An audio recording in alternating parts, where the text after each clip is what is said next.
KaraokeBooks. The Adventures of Ferdinand, Count Fathom. Tobias Smollett. Audiobook. Chapter 62. His return to England and midnight pilgrimage to Monimia's tomb.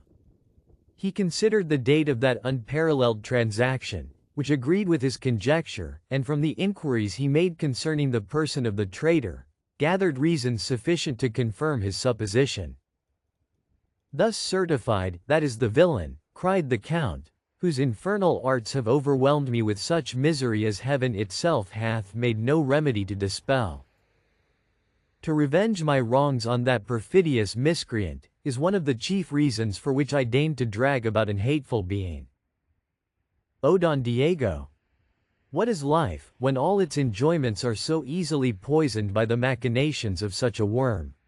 So saying, he smote his breast in all the agony of woe, and besought the Spaniard to relate the steps he took in consequence of this disaster. The Castilian's cheeks reddened at this information, which enforced his own resentment, and casting up his eyes to heaven, "Sacred powers," cried he, "let him not perish, before you bring him within my reach." You ask me, noble cavalier, what measures I took in this abyss of misery? For the first day, I was tortured with apprehensions for the friendly Ferdinand, fearing that he had been robbed and murdered for the jewels which he had, perhaps, too unwarily exposed to sale. But this terror soon vanished before the true presages of my fate, when, on the morrow, I found the whole family in tears and confusion, and heard my landlord pour forth the most bitter imprecations against the fugitive, who had deflowered his daughter, and even robbed the house. You will ask, which of the passions of my heart were interested on this occasion? They were shame and indignation. All my grief flowed in another channel. I blushed to find my judgment deceived.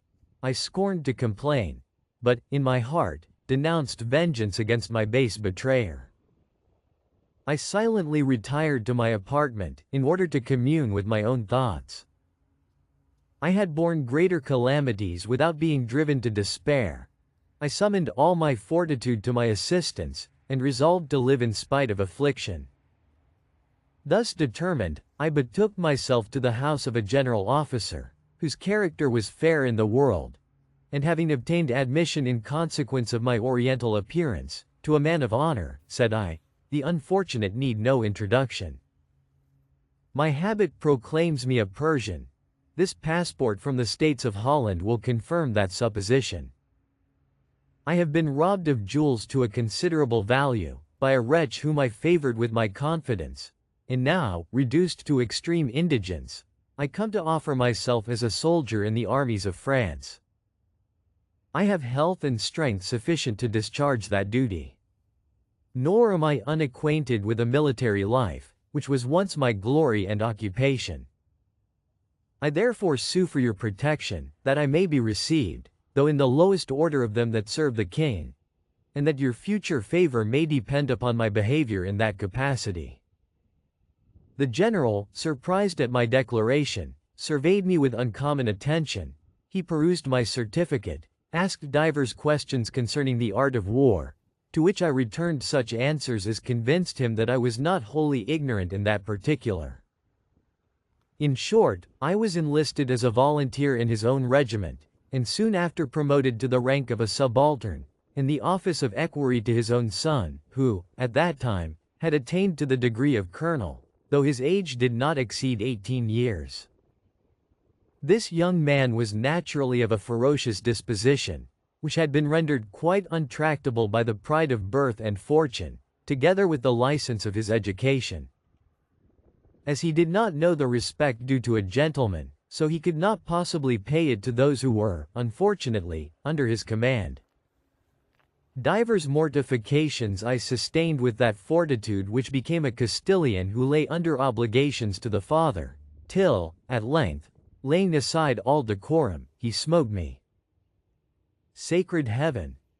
He smote Don Diego de Zelos, in presence of his whole household.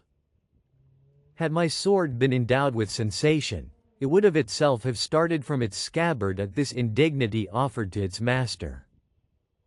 I unsheathed it without deliberation, saying, "No, insolent boy, he is a gentleman whom thou hast outraged, and thou hast thus cancelled the ties which have hitherto restrained my indignation." His servants would have interposed, but he commanded them to retire, and, flushed with that confidence which the impetuosity of his temper inspired, he drew, in his turn, and attacked me with redoubled rage. But his dexterity being very unequal to his courage, he was soon disarmed, and overthrown. When, pointing my sword to his breast, "In consideration of thy youth and ignorance," said I spare that life which thou hast forfeited by thy ungenerous presumption." With these words, I put up my weapon, retired through the midst of his domestics, who, seeing their master safe, did not think proper to oppose my passage, and, mounting my horse, in less than 2 hours entered the Austrian dominions, resolving to proceed as far as Holland, that I might embark in the first ship for Spain, in order to wash away, with my own blood, or that of my enemies, the cruel stain which hath so long defiled my reputation. This was the grievance that still corroded my heart, and rendered ineffectual the inhuman sacrifice I had made to my injured honor. This was the consideration that incessantly prompted, and still importunes me to run every risk of life and fortune, rather than leave my fame under such an ignominious aspersion. I purpose to obey this internal call. I am apt to believe it is the voice of heaven, of that providence which manifested its care by sending such a generous auxiliary to my aid, when I was overpowered by banditti, on the very first day of my expedition. Having in this manner gratified the curiosity of his deliverer, he expressed a desire of knowing the quality of him to whom he was so signally obliged, and Rinaldo did not scruple to make the Castilian acquainted with his name and family. He likewise communicated the story of his unfortunate love, with all the symptoms of unutterable woe, which drew tears from the noble-hearted Spaniard, while, with a groan, that announced the load which overwhelmed his soul, "I had a daughter," said he, "such as you describe the peerless Monimia. Had heaven decreed her for the arms of such a lover, I, who am now the most wretched, should have been the most happy parent upon earth." Thus did these new friends alternately indulge their mutual sorrow, and concert measures for their future operations.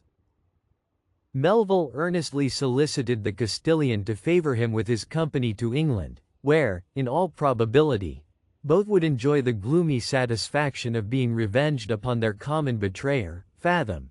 And, as a farther inducement, he assured him, that, as soon as he should have accomplished the melancholy purposes of his voyage, he would accompany Don Diego to Spain, and employ his whole interest and fortune in his service.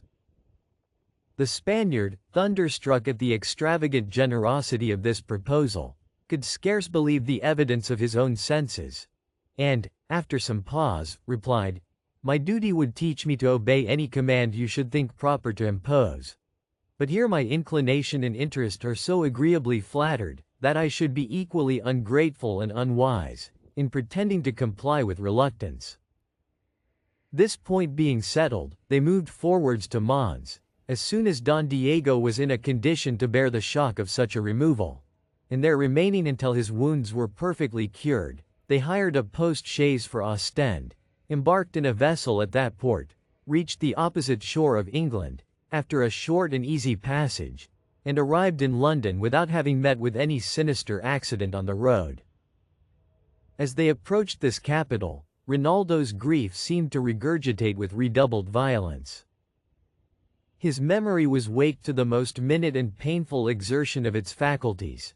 His imagination teemed with the most afflicting images, and his impatience became so ardent, that never lover panted more eagerly for the consummation of his wishes, than Melville, for an opportunity of stretching himself upon the grave of the lost Monimia.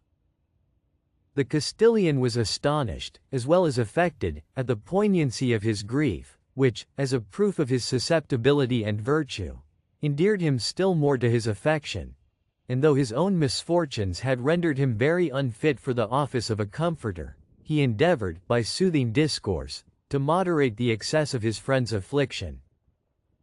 Though it was dark when they alighted at the inn, Melville ordered a coach to be called, and, being attended by the Spaniard, who would not be persuaded to quit him upon such an occasion, he repaired to the house of the generous Jew, whose room distilled very plentifully at his approach.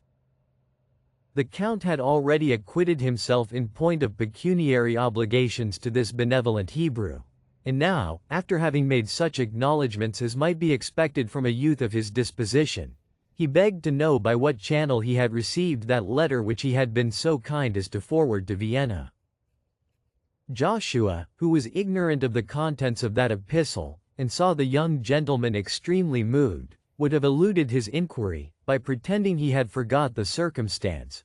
But when he understood the nature of the case which was not explained without the manifestation of the utmost inquietude, he heartily condoled the desponding lover, telling him he had in vain employed all his intelligence about that unfortunate beauty, in consequence of Melville's letter to him on that subject, and then directed him to the house of the physician, who had brought the fatal billet which had made him miserable.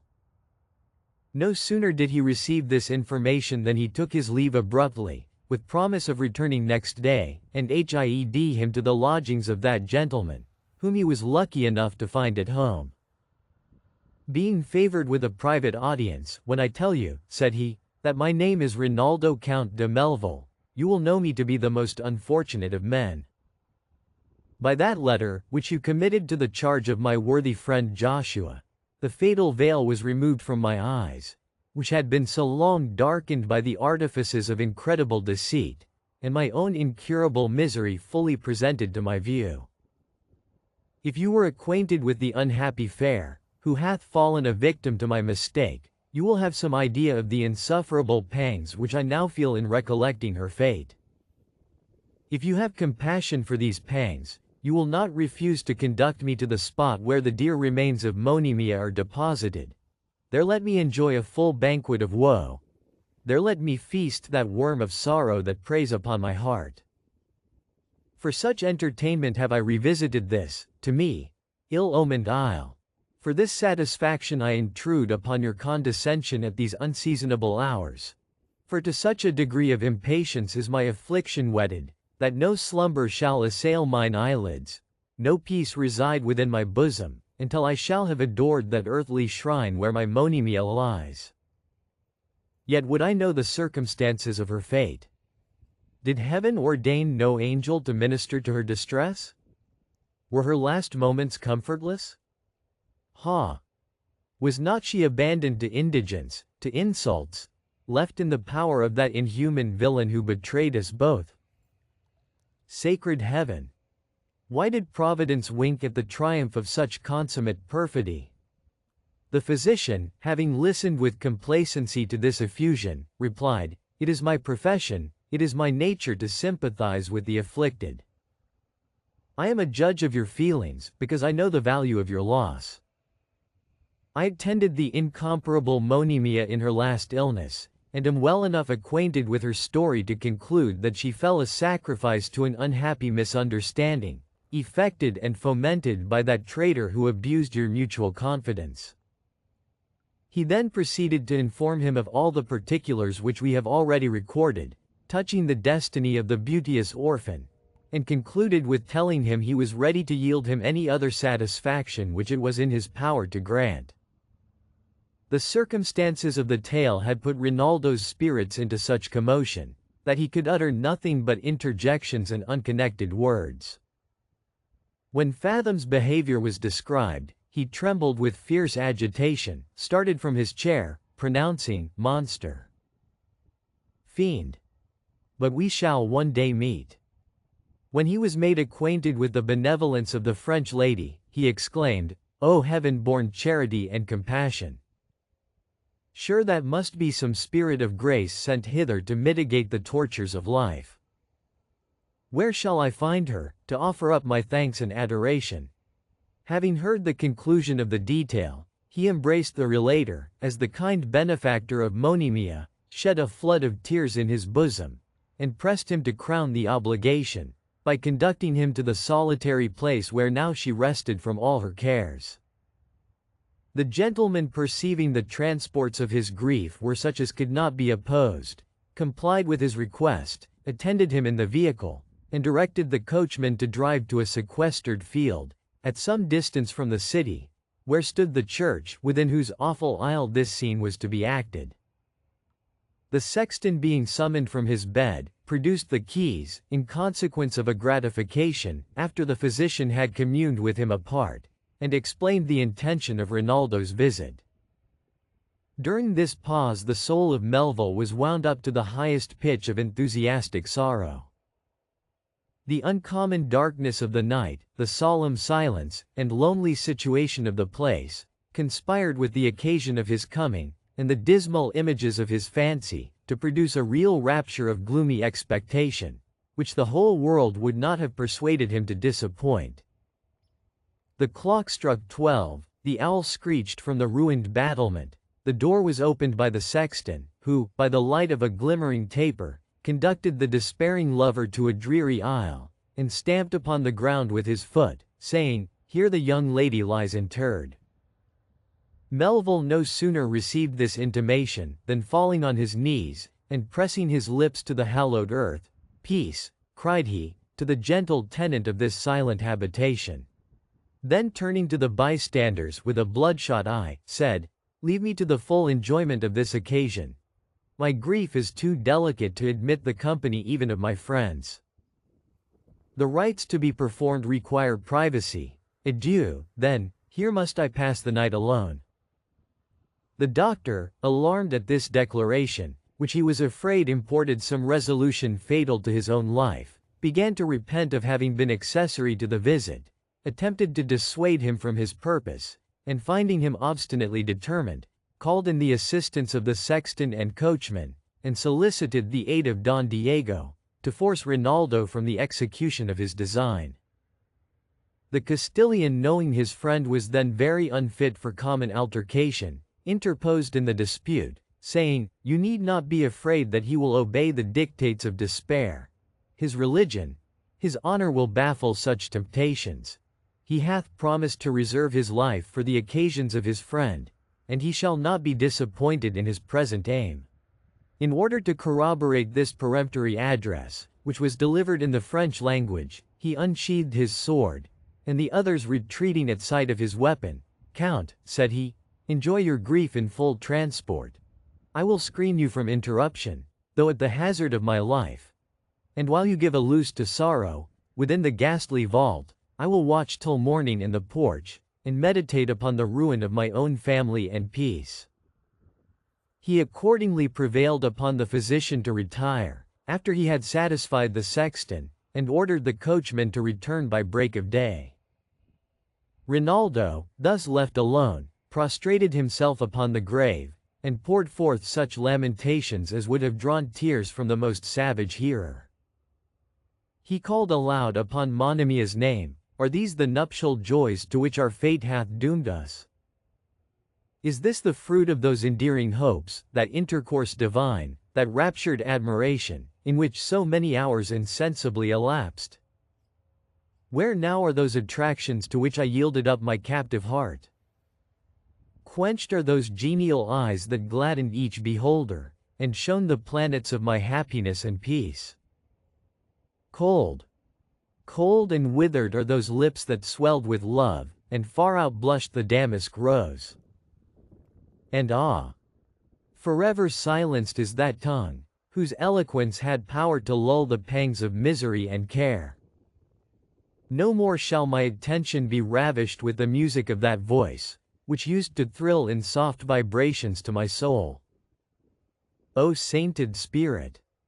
O unspotted shade of her whom I adored, of her whose memory I shall still revere with ever-bleeding sorrow and regret, of her whose image will be the last idea that forsakes this hapless bosom. Now art thou conscious of my integrity and love, now dost thou behold the anguish that I feel.